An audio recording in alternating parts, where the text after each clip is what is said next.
नहीं उठ गया। कुछ दिनों से मेरा मन राजपाट, सुख सौंदर्य, इन सभी चीजों से उठ चुका है।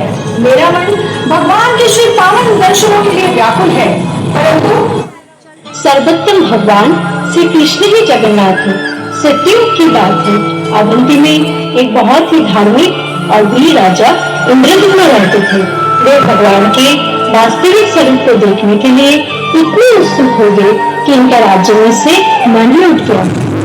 कुछ दिनों से मेरा मन राजपाट, सुख सौंदर्य, इन सभी चीजों से उठ चुका है। मेरा मन भगवान के श्री पावन दर्शनों के लिए व्याकुल है, परंतु मैं ये नहीं जानता कि उनके पावन दर्शनों का सौभाग्य कैसे सार्थक हो सकता है। क्या आप लोग इसे कोई बता सकते हैं? महाराज, इस सतयुग में भगवान के दर्शन करने का एकमात्र मार्ग है ध्यान। अष्टांग योग के माध्यम से ध्यान लगाकर हृदय में परमात्मा रूपी भगवान के दर्शन किए जा सकते हैं।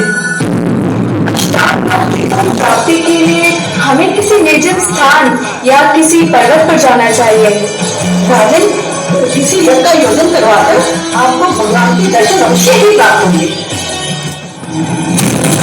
आदरणीय ब्राह्मण, आप सत्य कहते हैं, परंतु आप मेरी वंदना को समझिए। मैं भगवान के दर्शन को करना चाहता हूँ, परंतु अपने हृदय रूपी कमल या अवध में नहीं, परंतु साक्षात। कृपया इसको ध्यान में रखते हुए बताएं, क्या मेरी परेशानी का उत्तर देने वाला कोई नहीं है? महाराज है, महाराज की जय हो। महाराज, भगवान श्री विष्णु एक विग्रह रूप में प्रकट हुए हैं। महाराज, विष्णु भगवान अपने सचेत आदत के रूप में इस जगत में आए हैं। महाराज, वह समुद्र के किनारे एक नीलाद्रि पर्वत के शिखर पर विराजमान है। महाराज, कई जनों के लिए उनका दर्शन करना कठिन हो सकता है, परंतु भक्तों के लिए भगवान की कृपा से यह सबसे सरल उपाय है। भगवान और उनके विग्रह में कोई अंतर नहीं है, इसलिए इस सब दुख के भव सागर को पार करने वाले श्री विष्णु नील राधा के रूप में प्रकट हुए। आपके वचन सुनकर मैं धन्य हो गया। आपके मुख से निकला हर शब्द मेरे लिए मेरी वर्षों की प्रार्थना आज भगवान ने कर दी। मैं तुरंत नील माधव की खोज में पूरा दिशा भी आ जाता हूँ। जल्दबाजी ना करें महाराज। नील माधव की खोज के लिए आप जाएंगे तो राज्य का सारा कारोबार बंद हो जाएगा और आपकी सुरक्षा हेतु भी उचित नहीं है महाराज। मैं भगवान नील माधव के समाचार का प्रतीक्षा करूँ।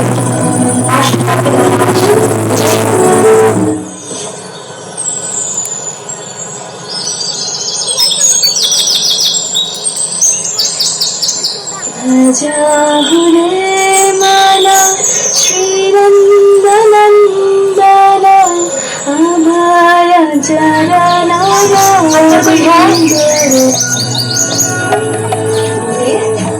मैं यात्रा करके बहुत थक गया हूँ। कृपया मुझे पानी देने का कष्ट करें। क्षमा करें, मैं शबर कुल से हूँ और मुझे आप जैसे ब्राह्मणों को जल पिलाने का अधिकार नहीं है। आप श्रवण कुल से होते हुए भी सरल और सुशील हो तो मुझे जल प्रदान कर सकते हो। मैं अभी आती हूँ।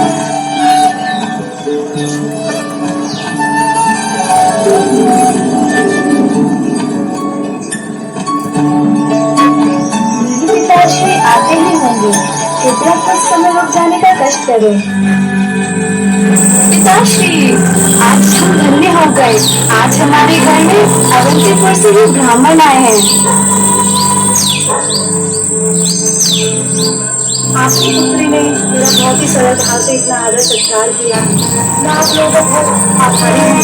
आज मेरे लिए परम सौभाग्य का अवसर है कि आप जैसे सर्वोत्तम ब्राह्मण मेरे घर में अतिथि रूप में पधारे। हमारा अनुरोध है कि यात्रावश थके होने के कारण आप कुछ दिनों के लिए हमारा आतिथ्य स्वीकार करें। सवर्ण राजमिस्त्री विद्यापति से बहुत ही प्रभावित हुए और उन्होंने अपनी पुत्री का विवाह विद्यापति से कर दिया।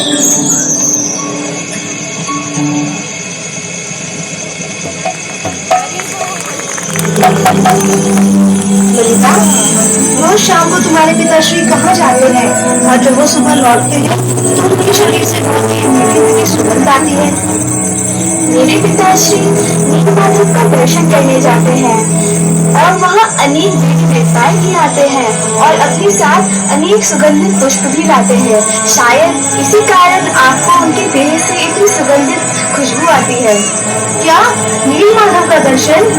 क्या मुझे भी उनके दर्शन हो जाएंगे?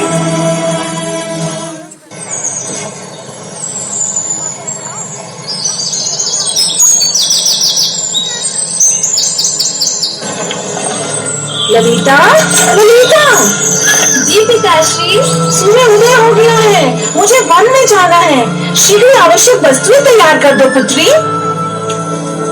ये लीजिए पिताश्री, सब कुछ पहले से ही तैयार है। तुम जैसी पुत्री पाना मेरे लिए सौभाग्य की बात है। तभी तो उच्च कुल के ब्राह्मण विद्यापति ने तुम्हें अपनी धर्म पत्नी के रूप में स्वीकार किया है। ये सब नीलमाधव की कृपा है। पुत्री, विद्यापति एक उच्च वैष्णव है, उसकी खूब सेवा करना। पिताश्री, मैं अपनी पति की सेवा करने और उन्हें प्रसन्न करने की कोशिश कर रही हूँ, परंतु एक विषय में मैं उनकी इच्छा पूर्ण करने में असमर्थ हूँ। क्यों? इसका क्या कारण है? पिताश्री, उनकी समस्या का समाधान तो आप ही के पास है कि आप रोज वन में जाकर जिन नीलमाधव का दर्शन करते हैं, उन नीलमाधव का दर्शन मेरे पति भी करना चाहते हैं। मैं नीलमाधव के दर्शन करने जाता हूँ, इसका विद्यापति को कैसे ज्ञात है? वो मैं नहीं जानती पिताश्री। झूठ बोल रही हो तुम। अपने पति की मीठी मीठी बातों में आकर तुमने अपने पिता को दिया हुआ वचन तोड़ दिया। नहीं पिताश्री, नित्य संध्या आप ही घर लौटने के उपरांत पूरे घर में फूलों की खुशबू फैल जाती है, मानो कोई पुष्प वाटिका हो। ये राजपुरोहित बहुत ही चतुर निकला। नीलमाधव के निवास स्थान को जानने के लिए उन्होंने तुमसे विवाह किया। नीलमाधव का राज केवल मुझे पता है और मुझे उनसे कोई जुदा नहीं कर सकता। नहीं पिताश्री, ऐसा मत कहिए। आप ही ने तो मुझे सिखाया है कि पति की सेवा करना मेरा धर्म है। हे नीलमाधव, ये कैसी परीक्षा की घड़ी है? ठीक है, लेकिन मेरी एक शर्त है। शर्त? कैसी शर्त पिताश्री? मैं विद्यापति के दोनों नेत्रों पर पट्टी बांधकर उसे नीलमाधव के स्थान पे ले जाऊंगा।